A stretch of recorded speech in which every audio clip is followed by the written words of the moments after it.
अस्सलामुअलैकुम। मोहम्मद अज़हर सिद्दीक अपने YouTube channel के साथ हाजिर खिदमत है। बातें तो करने की बहुत सी होती हैं, बहरहाल सेलेक्ट की जाती हैं, चुनी जाती हैं कि किन इश्यूज़ पे बात की जा सके। पहले वीलॉग में मैं ज़िक्र कर चुका हूँ सिंध के जस्टिस आफ्ताब अहमद गौहर का, जो धमकियाँ दी उनको जुडिशल एक्टिविज़म पैनल की तरफ से मुतालबा किया है कि बाकायदा अंदराज मुकदमा हो दहशतगर्दी के कॉन्टेक्स्ट में, और जिसने भी ये काम किया उन्हें गिरफ़्तार किया जाए और उनको करार वाक़ई सज़ा दी जाए। और सुप्रीम कोर्ट के चीफ जस्टिस जनाब जस्टिस गुलजार साहब से गुजारिश की गई इस मामले का आज ख़ुद नोटिस लिया जाए। ये बुनियादी हकूक़ के तहफ़्फ़ुज़ की बात होगी। ये परेशान पता नहीं क्यों हो गए। बहरहाल उन्होंने उनकी रुकनीत बहाल कर दी है, लेकिन इन फ़ैसलों की नौइयत को समझें आप। ये आपकी फेवर में है, ये कौम की फेवर में है, कौम को आसानियाँ फराहम करती हैं चीज़ें। ये बेहतरियों की तरह अवाम देखें ना, बुनियादी हकूक़ उनका किसने देखना है? अदालतों ने ही देखना है ना। कौन सी हुकूमत है? पाकिस्तान पीपल्स पार्टी सिंध में हुकूमत ये काम कर जाए। हाँ, मैं नहीं समझता ना, हम समझते हैं इस बात को सामने रखते हुए। दूसरा इशू बड़ा अहम इशू है। बहुत पहले कहा था कि मरियम नवाज़ ने इंग्लैंड जाना ही है। मेरे वीलॉग सारे उठाकर देख लें। हाथ पांव बहुत मारे मगर रास्ता नहीं बना।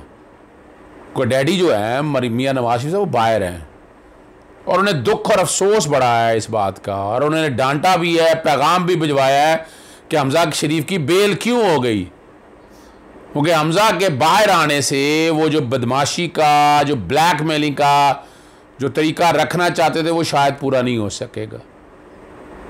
शबाज मीम से शीन निकलने का अमल देखे किसी स्टेज पे होना है। शबाज शरीफ एक बेहतरीन एडमिनिस्ट्रेटर है, नवाज शरीफ एक बेहतरीन बदमाश कह सकते हैं। देखो ना, नाम आपको पता है ना, गॉड फादर या सिजन माफिया के कॉन्टेक्स्ट में आ चुका है। उनकी वालदा हयात थी तो वालदा डोमिनेट करती थी शमीम अख्तर, उसकी वजह से शहबाज शरीफ भी पाबंद थे। अभी तो शहबाज शरीफ की बेल होने के करीब है। बड़ा सॉलिड ग्राउंड्स है उनके। देखिए 50-50% चांस मैं क्या बैठा हूँ, मेडिकल ग्राउंड के ऊपर भी, हार्डशिप की बुनियाद के ऊपर भी। तो वो तो पहले ही परेशान है कि हमजा शरीफ की ज़मानत कैसे हो गई, और उस पर बड़ी क्लास ली है, पैगाम भिजवाए हैं, और ये सारी चीज़ें रिकॉर्ड का हिस्सा आपके सामने आ जाएंगी चीज़ें सारी ये। और सेनेटर का जरिए पैगाम भिजवाया है, आप यहीं से अंदाज़ा लगाएं। और दूसरी खबर इसके साथ है, 3 जजेस जो नैब कोर्ट के हैं, वो बाकायदा नोटिफिकेशन है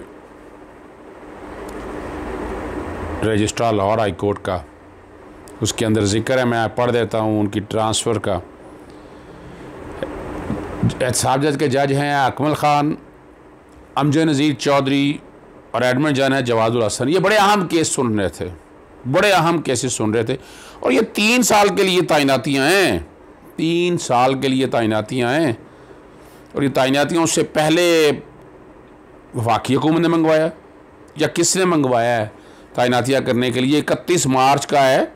28 RCH या तकरीबन कोई ट्रांसफ़र और पोस्टिंग को 23 के करीब की गई हैं, और नाम सारे मैंने बता दिए हैं। और मैं टीम को कहूँगा कि बैकग्राउंड पे चलें, बैकग्राउंड पे चलता है या नहीं चलता, फिर कई दफ़ा कह देते हैं वो मैनेज नहीं हो पाता, लेकिन आप लोगों के नॉलेज में हो कि ये नोटिफिकेशन बाकायदा आ चुका है। अरे अच्छा, इसके साथ जो अगली बात जो पहली बात मैंने जोड़ी थी कि मरियम नवाज़ लंदन क्यों जाना चाहती हैं। प्लास्टिक सर्जरी एक आम बात है, और बीमारियां जो मर्ज़ी कहें, आपको पता है इसके लिए नवाज़ शरीफ ने डॉक्टर अदनान को, जो एक्सपर्ट है मैनूवर करने के लिए।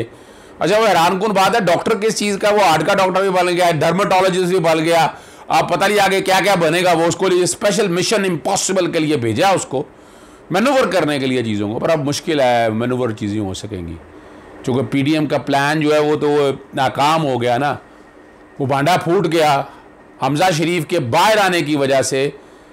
और वो वीडियो कॉल लिए जो कॉन्फ्रेंस लीक हो गई थी, आपका जिक्र किया था, नवाज शरीफ, इसहाक डार, मरियम नवाज़ और हमज़ा, जिसमें हमज़ा ने बाकायदा पंजाब की क़यादत बदलने के हवाले से बात की थी और यानी बाकायदा ऑब्जेक्ट किया था कि हमें हटाना नहीं है उस्मान बुज़दार को, वो पाँव पे कुल्हाड़ी है। हकीकतन देखा जाए उस्मान बुज़दार ने बहुत नुकसान पहुंचाया है पीटीआई की गवर्नमेंट को, पंजाब गवर्नमेंट को बहुत नुकसान पहुंचाया उन्होंने, और उनके होते हुए क्या ज़रूरत है किसी और को लाने की। और ये भी मैं जिक्र कर चुका हूँ, बिलावल भुट्टो साहब क्यों मिले थे चौधरी परवेज़ लाई से, ये आप लोगों के सामने सारी रख दी है, तो उस दिन डांटा गया है सारी बात को सामने रखते हुए। अब वहाँ के हॉस्पिटल में जिनसे इस प्लास्टिक सर्जरी का ये काम चल रहा था, मनी तीसरा ऑपरेट होना है अभी, वो इतने टाइम पे ना हुआ तो वो सारी पोजीशन बैक पे वापस आ जाएगी, इट में क्रिएट प्रॉब्लम्स। तो इसलिए वो होना वहीं पर ही है, जो जितना मर्जी आगे पीछे कर लें, जाना यही है। अब हालात क्या बनती है, रास्ता क्या बनता है, आने वाले दिनों में आपको पता चल जाएगा कैसे जाना है, कब जाना है, किस वक्त जाना है, ये आप सब देख लेंगे, आपके सामने आ जाएगा। और ये उनके अपने घर से ही निकली हुई है। एक जो बेटी जो सऊदीया में ब्याही हुई थी आजकल लंदन में ही है, तो वो चीज़ें सारी आपके सामने आ जाएंगी। और बाकायदा डॉक्टर ने लिख भी दिया है और बड़े मसाइल पैदा होंगे। तो दोस्त जर्नलिस्ट है लंदन के अंदर, मेरी उनसे गुफ्तगू हुई, उन्होंने इस बात को कंफर्म किया है मुझे, और आप देख लेंगे। अब अगला जो इशू आपसे जो बात करनी है, आज डस्का के इलेक्शन के हवाले से भी सुप्रीम कोर्ट में सामने हेयरिंग है। राजा सलमान अकरम राजा ठीक हो चुके हैं, कोरोना से निकल आए हैं, और वो केस बहस करने के लिए वहाँ तैयार होंगे। आर्गूमेंट उनके पास हैं कोई नहीं उनके पास, मगर मुझसे पूछते हैं कानूनी तौर पर justification, it's quite difficult to establish. Election Commission ने अपने इख्तियार से तजावुज़ किया।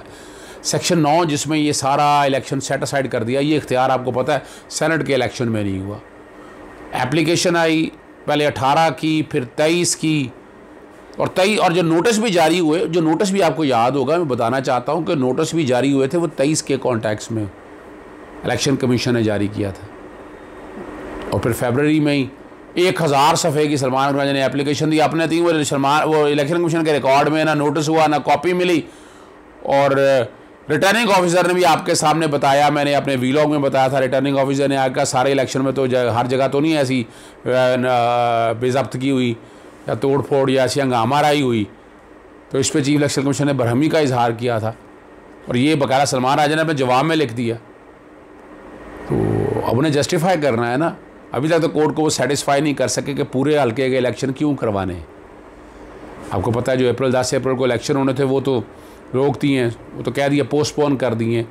अब एक्सपेक्टेड है सुप्रीम कोर्ट का फैसला आ जाएगा, कितनी देर बहस करनी होगी, किन पॉइंट्स पे बहस करनी होगी। जस्टिफाई कर रहा है कि 316 हल्कों का या 340 हल्कों का इलेक्शन सारा कैसे हो, क्यों हो इलेक्शन। और ये एक मुश्किल मरहला है नौशीन अमजद के लिए। और अगर सिर्फ और वैसे मैं बता चुका हूँ, आप 1700 वोटों से जीत चुके थे। अरशद मली जो फॉर्म 45 जो नौशीन अमजद ने दिए, जो रिटर्निंग ऑफिसर्स ने वगैरह के सब के पोलिंग ऑफिसर ने इकट्ठे करके दिए, उससे को 7000 वोट हुए। वो तब्दील हुए या क्या हुआ, वो बहरहाल सवाल इतना ही है। शहरी इन हल्कों में दोबारा अगर रीपोल हुआ तो पीटीआई बड़े आराम से इलेक्शन जीत जाएगी। और इलेक्शन कमीशन अब अपनी उन्होंने भी बहस कर रही हैं, वो जस्टिफिकेशन क्या देते हैं, वो क्या ग्राउंड बनाते हैं। केस लॉ बड़ा क्लियर है इसके ऊपर, बड़ा मुश्किल है, वो पतली गली से निकल नहीं सकेंगे। बहुत यानी बड़ा कम रूम है इस हवाले से, वो कैसे निकलेंगे और कैसे सारे काम में से जाएंगे। और डस्का इलेक्शन पीटीआई को मैं एडवांस में मुबारक देता हूँ कि वो इलेक्शन ये जीत के जाएंगे। सुप्रीम कोर्ट आज क्या फ़ैसला देती है, तजर्बे से ही मैं बता रहा हूँ कि वो सिर्फ मुतनाज़ा हल्कों के अंदर ही होना है, तो एक सीट का इजाफा हो जाएगा। सेनेट की सीट जो है उस पर गालिबन कंप्रोमाइज़ हो गया है। यूसुफ गिलानी का इलेक्शन चैलेंज नहीं होना इलेक्शन पटिशन के ज़रिए, जो कि हफीज़ शेख साहब गालिबन चैलेंज नहीं कर रहे हैं। मैं बार बार कहता रहा हूँ कि चैलेंज करना चाहिए, आपके सामने बात आ गई, वो नहीं हो रहा चैलेंज। और इसहाक डार के हवाले से अभी तक कोई पॉजिटिव स्टेप नहीं लिया, उन्हें फ़ौरन स्टेप लेना चाहिए, कानून साजी करनी चाहिए ताकि वो डी सीट भी हो और ये वाली सीट भी पीटीआई का पास आ जाएगी, ताकि आगे जो उन्होंने कानून में तरमीम करनी है, नैब के कानून में जो तरमीम करनी है, अक्सरियत उनकी नेशनल असम्बली के अंदर भी होगी, सेनेट के अंदर भी होगी, तो पार्लियामेंट में अक्सरियत हो जाएगी। और बस वीलॉग अपना ख़त्म करते हैं। इस खबर के साथ कि मरीम नवाज़ जो हैं वो अपना स्किन का इलाज कराने के लिए लंदन यात्रा के लिए जा रही हैं और स्टेज सेट हो गया है। शतरंज की चाल, शतरंज के ऊपर गीटियाँ रख दी गई हैं, चेस बोर्ड पर सारा कुछ होगा। बहुत जल्द देख लेंगे जो बातें मैंने कही हैं वो सच होंगी। इजाज़त दीजिएगा। अस्सलाम वालेकुम। खुदा हाफ़िज़। पाकिस्तान जिंदाबाद।